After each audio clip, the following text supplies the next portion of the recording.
He's sweet, but he's not exactly husband material, she told her friends while sitting on my lap at the party. I'm just having fun. They laughed. I gently moved her off me, stood up and said, thanks for clearing that up. Then I left. By morning, my side of the bedroom, the bathroom, and the closet were bare. Her next story wasn't a joke. It was a close-up of her red eyes with a caption, I lost him. I, 27, male, had been with Madison for 2 years. We met at a tech conference where she was working PR for a startup, and I was presenting a panel on cloud architecture. She laughed at my jokes, touched my arm when she talked, and by the end of the night, we were sharing apps at the hotel bar. 3 months later, she moved into my apartment. I'm watching her Instagram story right now. It's a close-up of her face, mascara running, eyes swollen red. The caption says, I lost him. The post has 847 views and counting. Her friends are flooding the comments with heart emojis and what happened messages. What happened was simple. She thought I was a joke. I proved I wasn't. 2 nights ago, we were at Josh's house party in Silver Lake. Madison was sitting on my lap on the sectional couch, drink in one hand, phone in the other. Her friends Emma and Becca were across from us on folding chairs, both nursing wine coolers. I had my arms loosely around Madison's waist. To anyone watching, we looked like the perfect couple. Then Madison said it. He's sweet, but he's not exactly husband material. I'm just having fun right now. She said it while sitting on my lap, while my hands were literally holding her steady. Her friends laughed, that knowing kind of laugh that says they'd all discussed this before. Emma tilted her head and said, so what's the plan then? Madison shrugged, took a sip of her drink and said, I don't know. Enjoy the ride, I guess. I sat completely still for about 10 seconds. The music was loud. People were laughing near the kitchen. No one was paying attention to us except Emma and Becca. I gently moved Madison off my lap, stood up, and looked down at her. She glanced up, confused, probably expecting me to ask for another drink or head to the bathroom. Instead, I said, thanks for clearing that up. I appreciate the honesty. Then I walked out. I didn't grab my jacket. I didn't say goodbye to Josh. I just walked straight through the living room, out the front door, and down the driveway to my car. Behind me, I heard Madison call my name once, but her voice was drowned out by the music.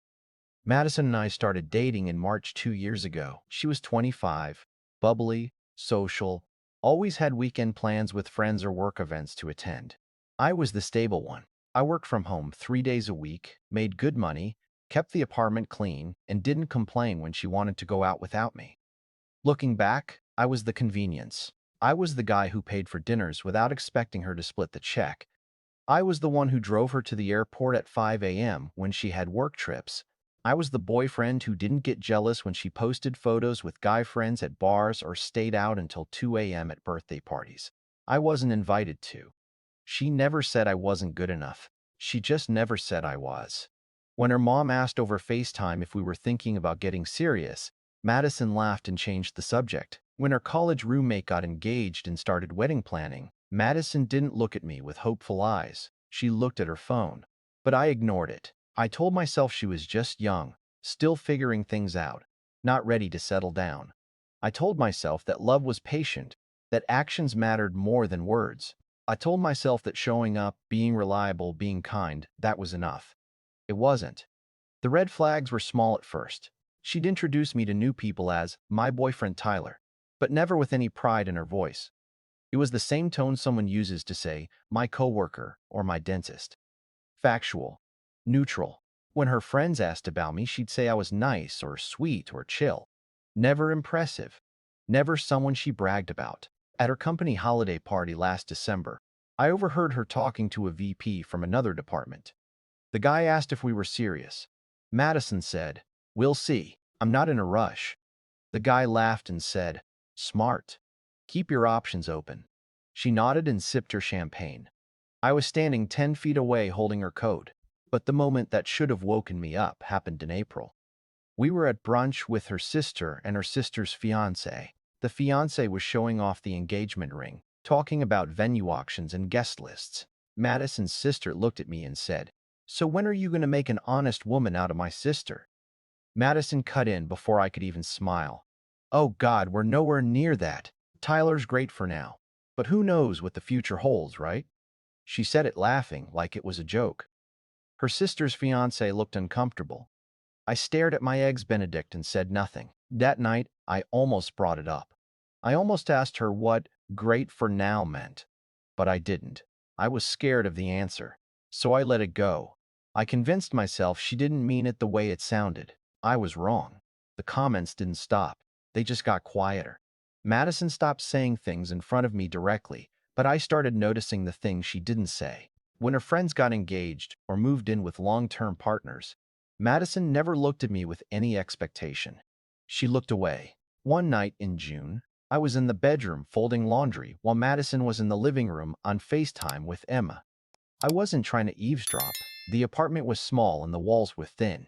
I heard Emma ask, "Are you guys going to move somewhere bigger?" Madison laughed. "I mean, maybe eventually. But honestly, I don't know if this is like the forever thing, you know?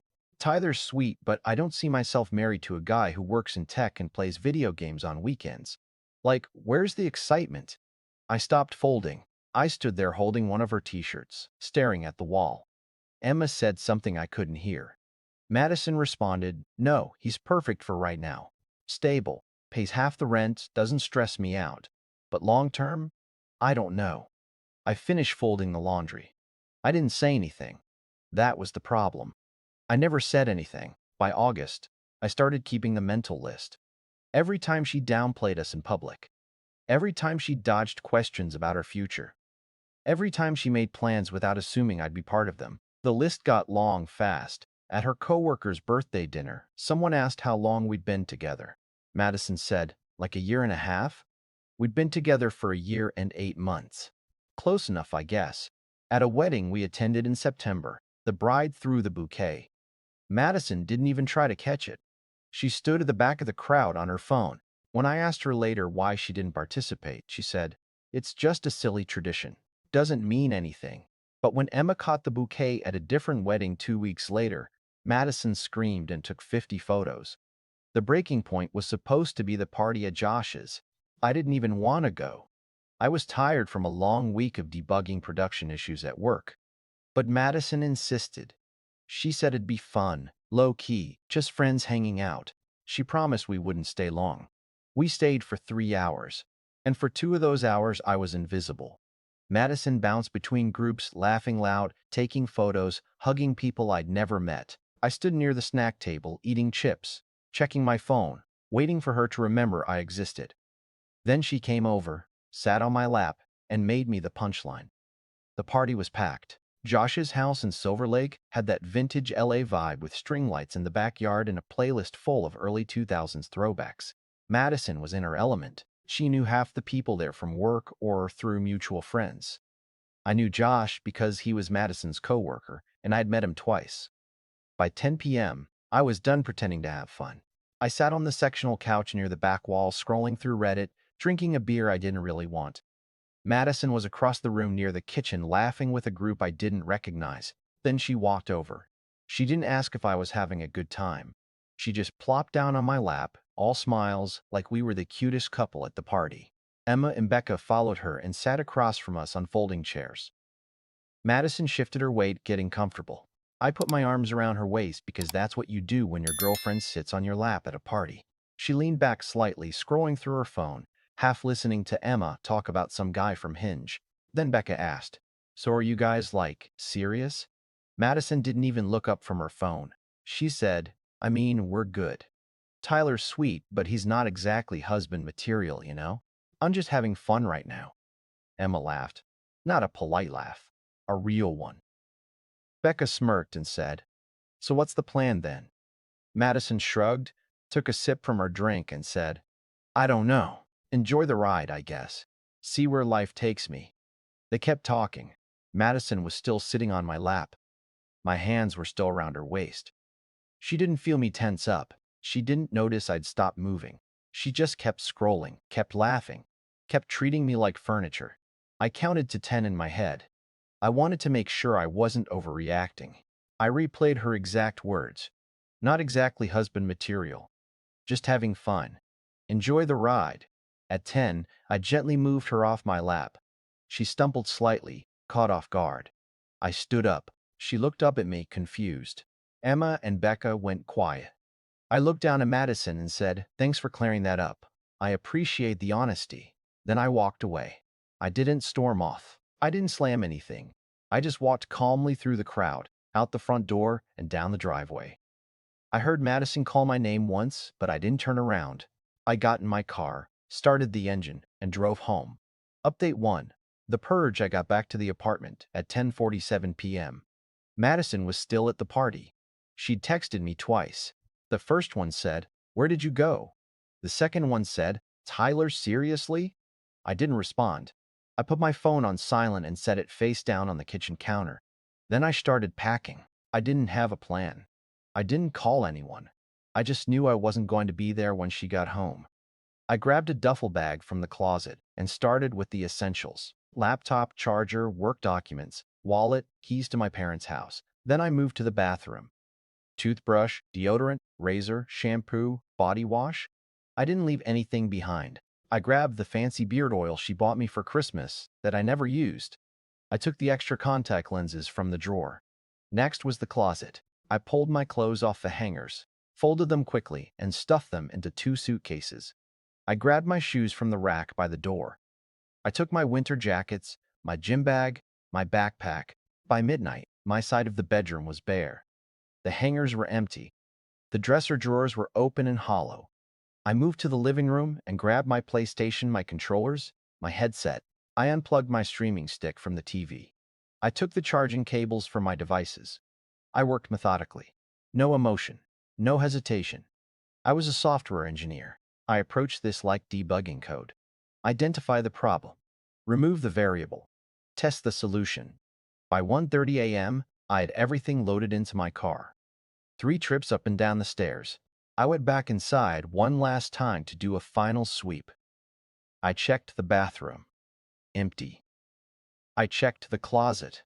My side was completely bare. I checked the kitchen. I'd left the dishes, the pots, the pans. Those were hers anyway.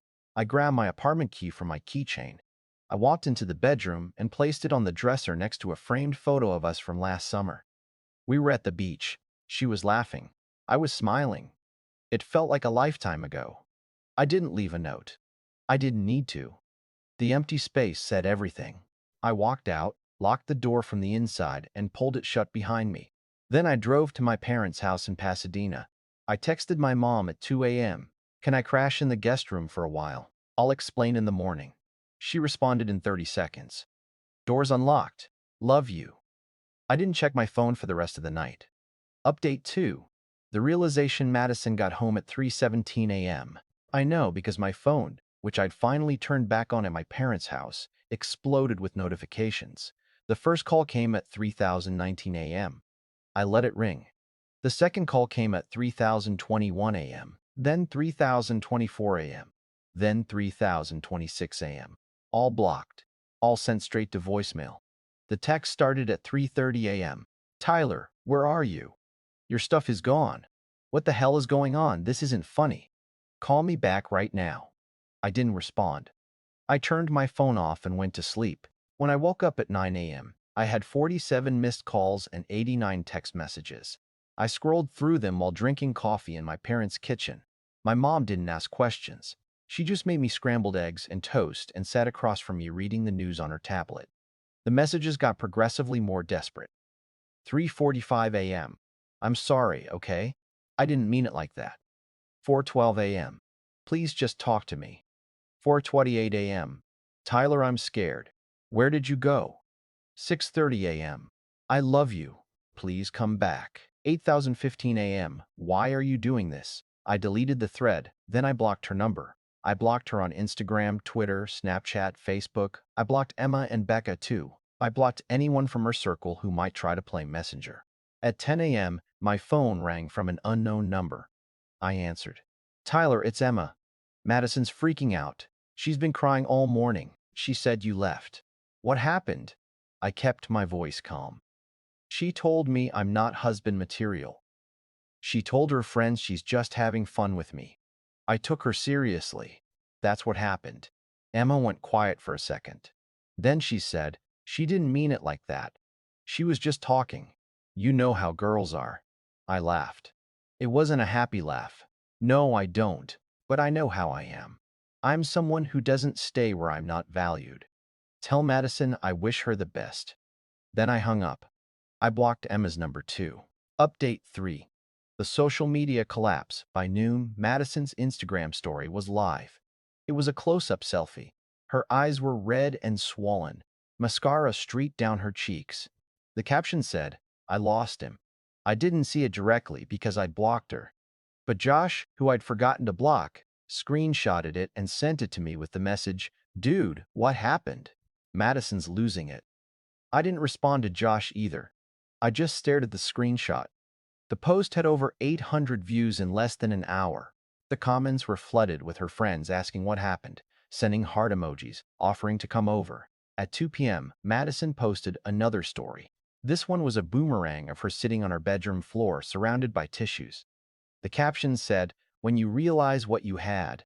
At 4 p.m., she posted a third story, a black screen with white text that said, "I'm sorry, I messed up, I love you." I didn't feel sorry for her. I felt free. By evening, mutual friends started reaching out. People I hadn't talked to in months suddenly cared about my relationship status. Most of the messages followed the same script. "Hey man, heard about you and Madison. You okay? She's really torn up." I responded to a few with the same message. "I'm fine. Thanks for checking in." Then I muted the conversations. One message stood out. It was from Ryan, a guy I'd met at one of Madison's work events 6 months ago. He wasn't close to either of us, but he'd always been friendly. "Hey Tyler, I don't know if this helps, but I heard Madison talking at a happy hour a few weeks ago. She said you were safe, but not exciting. She said she was keeping her options open until someone better came along. Thought you should know." I stared at that message for a long time. Then I typed back, "Thanks for telling me. I'm glad I got out when I did." Ryan sent the thumbs up emoji. Then he said, "You deserve better, man. She didn't see what she had." I didn't respond. I just closed the app and went for a walk around my parents' neighborhood. The air was cool. The streets were quiet. For the first time in 2 years, I felt like I could breathe. Over the next week, Madison's attempts to reach me got creative. She tried calling from her coworkers' phones. She sent emails to my work address. She even showed up at my office building one afternoon and waited in the lobby until security asked her to leave. I didn't engage. Every time she found a new way to contact me, I blocked it. Every time someone tried to play mediator, I politely declined. Emma sent me a long message on LinkedIn. "Tyler, I know you're hurt, but Madison really loves you. She made a mistake. We all say dumb things sometimes. She didn't think you'd actually leave. Please just give her a chance to explain." I responded once. She had 2 years to show me I mattered. She chose not to. I'm not interested in explanations. Then I blocked Emma on LinkedIn too. Madison's social media spiral continued. She posted vague quotes about regret and second chances. She shared sad song lyrics. She posted throwback photos of us with captions like, "Missed this," and "Wish I could go back." Her friends ate it up. The comments were full of, "You'll get through this," and "He doesn't know what he lost." But I noticed something. None of her friends asked her what she did wrong. They just assumed I was the bad guy for leaving. By the second week, the posts slowed down. The crying selfies stopped. The vague quotes disappeared. Madison went quiet. I heard through the grapevine that she'd started seeing someone new. A guy from her gym. Tall, good-looking, worked in finance. According to Emma's public Instagram story, they went to a rooftop bar in Santa Monica and Madison looked happy. I didn't care. I was already gone. 3 weeks after I left, I signed a lease on a studio apartment in Culver City. It was small, clean, and mine. No shared closets. No passive-aggressive comments. No wondering if I was good enough. I moved in on a Saturday. My parents helped me unload boxes. My mom brought houseplants. My dad brought a toolkit and helped me mount the TV on the wall. We ordered pizza and ate it on the floor because I didn't have furniture yet. That night, I sat on my air mattress and looked around. The walls were bare. The space was quiet. I had a blanket, a pillow, my laptop, and nothing else. It felt perfect. I didn't miss Madison. I missed the version of her I thought existed. The version who valued me. The version who saw a future. But that version was never real. I built her in my head because I was too scared to accept the truth. The truth was simple. She didn't respect me. She kept me around because I was convenient, safe, and unlikely to leave. She thought she could say anything, treat me however she wanted, and I'd just take it. She was wrong. A month later, I ran into Josh at a coffee shop in Los Feliz. He saw me first and walked over, cautious like I might explode. "Hey man, how've you been?" I smiled. "Good. Really good, actually." He nodded. "I heard you moved. That's cool. New start and all that?" "Yeah." He shifted his weight. "Look, I don't know what happened with you and Madison, but for what it's worth, she's been a mess. She talks about you all the time, says she screwed up." I took a sip of my coffee. "That's between her and her therapist." Josh laughed. "Fair enough, we talked for a few more minutes about work, sports, nothing important. Then he left. I sat there for a while, staring out the window, watching people walk by. I thought about the party, about sitting there with Madison on my lap while she told her friends I wasn't good enough. I thought about how small I felt in that moment, how invisible. But I didn't feel small anymore. I felt clear. Some people spend years in relationships that drain them. They stay because leaving feels harder than suffering. They convince themselves that love is supposed to hurt, that sacrifice means losing yourself. I almost became one of those people. But I didn't. I chose myself. I chose my dignity. I chose to walk away from someone who saw me as temporary. Madison's Instagram is still public.